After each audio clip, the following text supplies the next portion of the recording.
Ya, halo, salam saudara-saudara yang saya kasih dalam nama Tuhan Yesus Kristus. Bertemu kembali bersama saya Laus Deo dalam program LDC.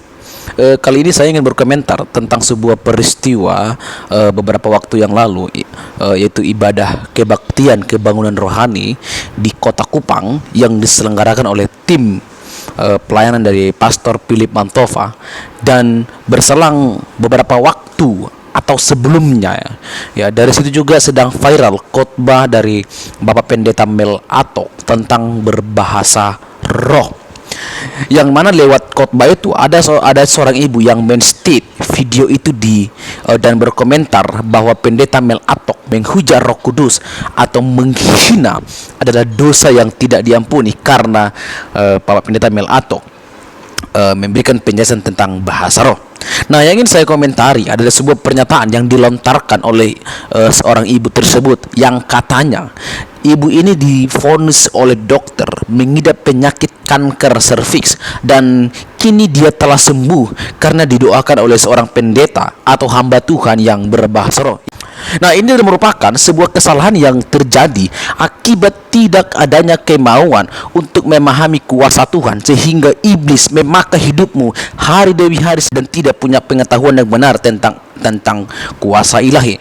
Kamu disembuhkan bukan karena Bapak Pendeta berdoa dalam bahasa roh sikarabarabal dan lain sebagainya, atau bahasa yang digunakan yang tidak dapat kamu mengerti, atau yang lain, tetapi kamu disembuhkan, dipulihkan oleh Tuhan secara total karena iman dan karena pertolongan dari Allah Tritunggal yang memakai mulut hamba Tuhan tersebut dengan penuh kuasa ketika berdoa, sehingga dia berdoa kamu disembuhkan. Jadi engkau disembuhkan dari penyakit kanker serviks bukan karena pendeta itu berdoa dalam bahasa roh, tapi karena kuasa Tuhan nyata lewat doa dari Bapak Pendeta tersebut. Dan berbicara tentang bahasa roh, kalau kita melihat kembali ke Alkitab, khususnya dalam peristiwa hari Pentakosta dalam Kisah Para Rasul pasal 2, bahasa roh yang digunakan atau yang terjadi di sana adalah bahasa yang dapat dimengerti. Dalam Kisah Para Rasul pasal 2 ayat 8 sampai 10, bagaimana mungkin kita masing-masing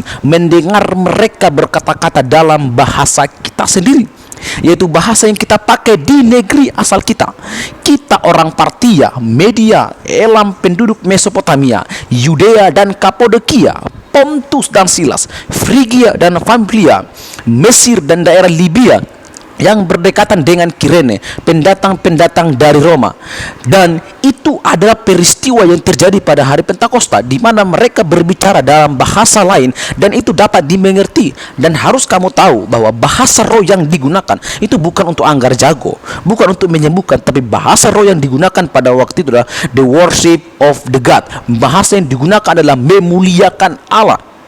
Dan juga mengenai bahasa yang dipakai, coba kita baca dalam 1 Korintus pasal 14 ayatnya yang ketiga dan ayat yang ke-12 serta dari ayat yang ke-26 sampai ke-28. 1 Korintus pasal 4 ayat 1 sampai 3 berkata, kejarlah kasih itu dan usahakanlah dirimu memperoleh karunia-karunia roh, terutama karunia untuk bernubuat. Ayat kedua, siapa yang berkata-kata dengan bahasa roh tidak berkata-kata kepada manusia, melainkan kepada Allah, sebab tidak ada seorang pun yang mengerti bahasanya. Oleh roh ia mengucapkan hal-hal yang rahasia. Ini yang paling penting.